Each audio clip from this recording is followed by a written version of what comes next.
So Iryna and Sofia, thank you very much for this moment and this opportunity to speak with us and with cooperators around the world. So we, as Around the World, we are in this moment just a bridge for you to speak with cooperators. Shall we start with you introducing yourself and your activity in Coop development? Yeah. Hello to cooperators for all the world of cooperators. My name is Sofia Burtak, and I am managing Cooperative Academy, which is team and actually which is co-op of consultants, developers for the cooperatives all around Ukraine. And we actually work in Ukraine for last 15 years. We are developing mostly agricultural cooperatives, but in very different value chains all over the Ukraine.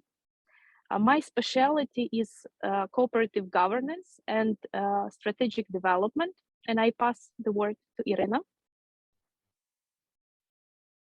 Okay, my name is Iryna Volovyk, and I'm very happy to, sorry for my internet connection, but I'm very happy to say some words to all cooperative world. And I live in Dnipro. I'm the professor of the university, and I work with cooperatives as a co-op developer and trainer for planning, strategic development, business planning. During maybe last 6-7 years. Sofia is my guru, let's say guru in this, and it is very important time now, and we would like to share what's happening in Ukraine now. Please, Sofia. First of all, we have a lot of cooperatives which last 10 years were very actively developing to cooperate agricultural producers around joint purchases, joint sales, because access to the market as all over the world is very limited for the small scale producers.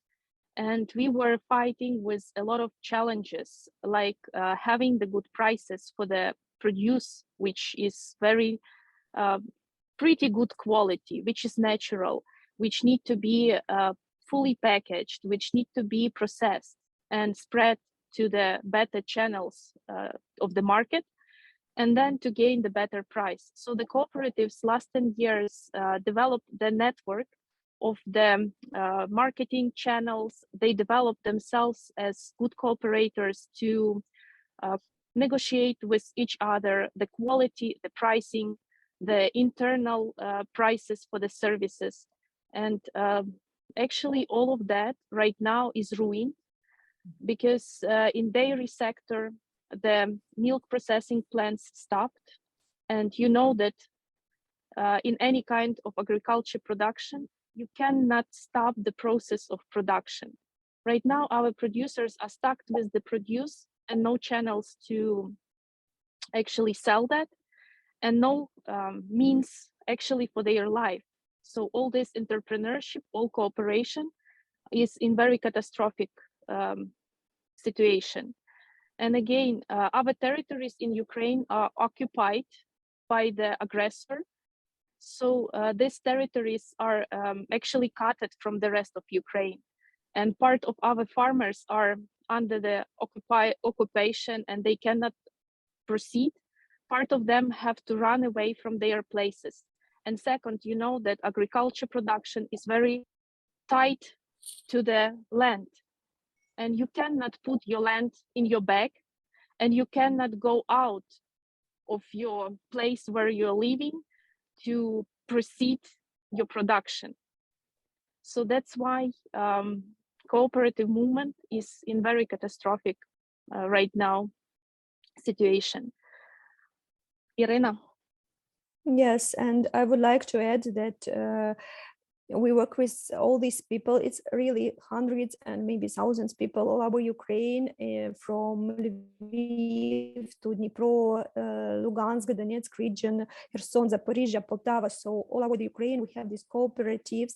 And during last, I don't know, Sofia, 15 years, me personally, during 5 years, we shared all these cooperative values, principles, everything, and try to make people convenient in the value of freedom, value of democracy, value of independence, value of solidarity in every scene. And personally, personally, before all this war, we developed strategy with some cooperatives in Lugansk, Donetsk region, and it's awful now because I understand that it's not just the catastrophic situation for economic and for agribusiness, but it's catastrophic situation for the all of understanding of the world for these people, because nobody can imagine that it can be happen in one morning. You just wake up and the war, rockets, bombs, everything in cities, in capital city, in the central, let's say in the central of the Europe. And really here it's war, because some of my foreign friends send me their messages that, okay, we hear that something happened there, that some not very good situation. And I said, it's not very good situation, it's war, it's real war. And I'm absolutely understand that we don't know what will be in some days or weeks or months. It's not the topic of months, it's yes, and we understand here that we need defend our country, because the army, I cannot say that it's an army, it's the orcs from Russia. They destroy everything, not just economics, it destroy people values, all the world. So I would like to share with all cooperatives all over the world that it is true. I'm here, I live here with my parents in Dnipro. My family is separated because my brother in one part of the country, my son in the other part of the country. I don't know what will be in some days even. And it's true.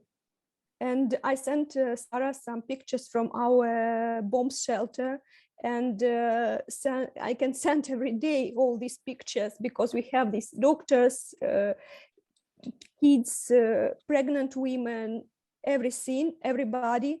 And you know, this situation in my city is the safest place now in Ukraine, because in Kiev, in Kherson, where my friends, they send me messages that we sit in our bathrooms, and because every 10 minutes we have this alarm, that how to say, sky alarm, and it's the 6th day of the war, you know, 6 days of the war. So just keep this information and believe that it is true. It's not fake.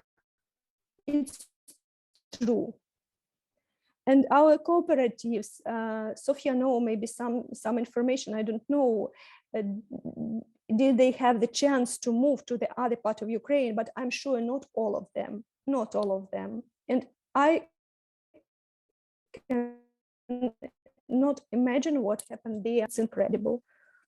Sorry for this, but I would like to share my experience with you. Rightly done.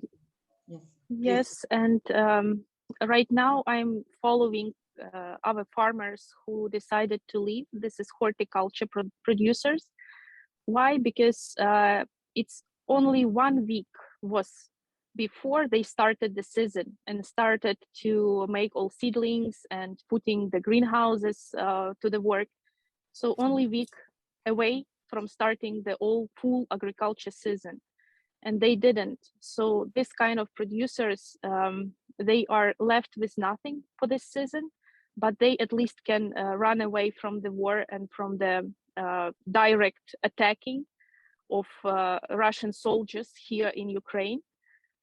But if you have husbandry, if you have production of the poultry, you cannot take out this kind of like biological actives, just package that and send to the other part of Ukraine.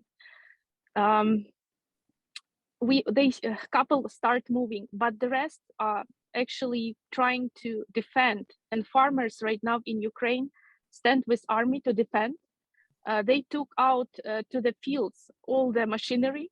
That's okay. Yes, they try do everything they can, and farmers try people in villages try. They understand that it's not the situation when just army come and it is just the change of government. It's not the change of the government, because everybody can see that they destroy the ordinary people, buildings, schools, hospitals, everything. So the aim of these people, I cannot say that they are people, destroy Ukraine, I suppose. I don't know. So I don't understand why they so hate us, but it's their value to destroy us and to, I don't know. Okay, I cannot imagine the psychiatric diagnosis of these people, but they are really very cruel, really very cruel. It's very dangerous to move between cities. So now I live in a very big city, yes, and it's very dangerous to move to the other one, maybe to the west, because they are shooting, they killed like ordinary people on the roads, so nobody can protect because army fight very, very brave, and everybody here in Dnipro, we collect everything what we can, pick up our stuff, our food, everything, medicine, and try to share with army, with soldiers. Our men went to when ordinary people organize this military group to defend their houses, their wives and children. So it's like, I don't know, like middle century war, it's not, it's civilization war, it's the middle century. And when somebody from abroad tells that, okay, it's some problem between them, it's not some problem, because if we will stop nearby from your border, all Europe and all world. So please be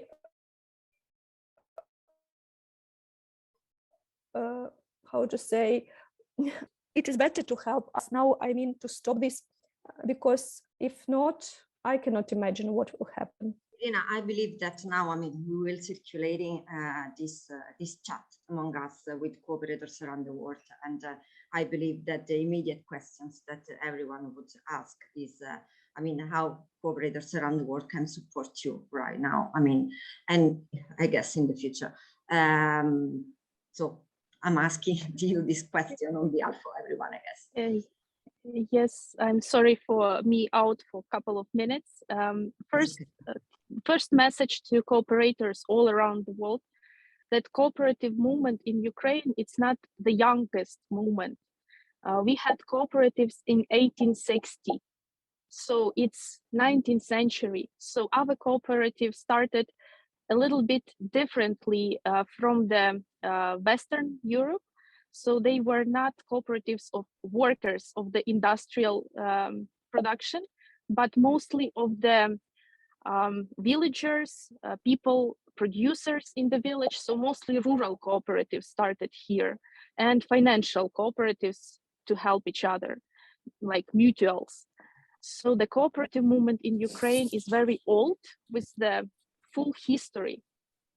And I suppose this is also very valuable to proceed. Second, what we can do right now, we are connected very fully with Canadian cooperative movement, which is helping in the assets and was helping for the last 15 years. But right now we see that we need to be very local, like we need more ideas and facilities to process the production very locally, at least in the places where it is safe. For example, if we have locally farmers of the dairy production, we need to process their milk. We cannot transport or make any kind of logistics, but we need to process right away to the product which can be stored for longer than milk can. The same we will try to do with other horticulture producers, to be very local, to have some storages or little processing to keep them running, the little farms. And then we will think more globally at the level of the federations of the cooperatives, how we can market or how we can supply the food where it is needed. So this chains and all the strategy need to be changed. So maybe we need more consultations with people in the conditions of the crisis, or cooperatives which were surviving the crisis all over the world, or crisis management.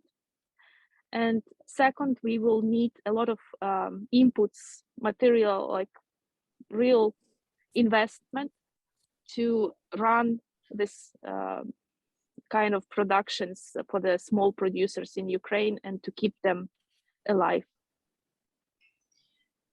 Thank you very much, Sofia. And of course, we will circulate this message, and we hope, to reach as many people as possible, as many cooperators as possible. And any other message that you want them to hear from you? Iryna, Sofia. Iryna.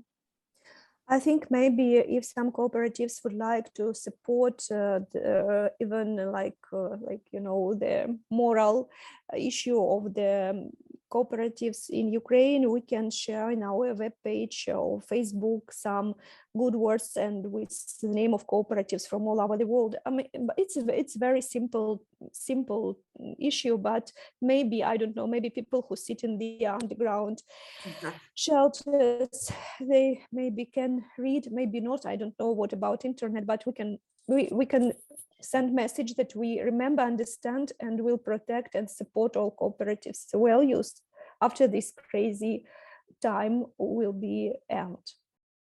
I think this is very valuable, along with all technical support. But if there is something, special that we have in the cooperative movement at international level, is to feel that we all belong to a family.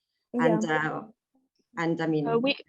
We were thinking about that with Iryna this morning, because we have International Alliance of the Cooperatives, which is the institution. So this institutional support right now is also going through, let's say, kind of checking if it's working or not, because we had a lot of alliances in the world. We had a lot of agreements, international agreements, but in real life, with this kind of conditions, they didn't stand. Like, that's why it's a big exam for all international alliances and all international organizations. If the institutions at that level and legal operation of the system is working. I believe also that it's a matter of time, Sofia, because we know that institutions are a bit slower than, normal people as we are. So probably, yes. I guess that is also the reason. And I have the idea, Sofia, we have some films, movies, small movies about our cooperatives made during all these years. Maybe we can send Sara these small movies about family farms, about everything, and maybe you can make some kind of subtitles or something like this. I can help you with translation for sure. And maybe we will share this information and inform people that now these people have some completely different situation, but without any kind of reason. So I don't know from their side. So maybe we just share this history of ordinary people, ordinary cooperatives. But now, after that 6 days, it's not ordinary people. I feel that they are heroes. All they are heroes because they stay in their team to earn money, to feed their families, to feed their communities, to protect communities, and to share food with people, with refugees, with military. So they are really heroes. They are not ordinary people anymore. Absolutely, and I think it's important that we also create, this bridge among cooperators, so who they are. Let really they be known by other cooperators around the world as who they are, as persons, and let's give them face and names and stories. We are here for this. And message about women, because men who are going to to defend the country, they look at the women, and women should be strong. And women, a lot of them, I mean, women also go to defend the country, but women who stay with children, with retired people, with all this farming, they need to be strong to inspire their men to defend the country. So it's even women issue as well. Thank you, Iryna. Thank you, Sofia. And I mean, anything else you want to say, or otherwise? Yes, Slava Ukraini. Героям слава. It's the glory of Ukraine, glory of heroes. I was in a demonstration last day, and I learned this other sure. Ukrainian word on top of all those words that taught me during our time together. Yeah, it's true. Okay. We'll be strong. For sure. Thank you, dear Sara. We will try to be in contact and inform you what happened here. And about this New Year's, Sofia, yes, we can send links. So maybe I asked Lena to prepare some videos, links, or I don't know, Google this where they are. It's yes, I will share it in our YouTube channel, and we have French translation actually of some videos. And maybe in time, and I agree with Sara, it takes time. But we see the good potential to create communication around the cooperatives which we are already cooperating, and which really would like to proceed with cooperative values. And as Canadian or movement of United States and European countries, that would be very good to have this communication on issue of values again. How we cooperate, how we can defend the interest of small producers in agriculture or cooperators in other spheres as well. Yeah, let's put our principle in practice, right? And let's see how to do this. Yeah, we are here for this. Sofia and Iryna, thank you very much. Thank you. Stay safe. And we are with you in solidarity. Yes, thank you very much. So you are our sister. Yes. So bye-bye. So bye-bye, and we continue this conversation for sure. Yes. Bye-bye, Sara. Bye-bye. It was nice to see you. Bye-bye. Bye-bye.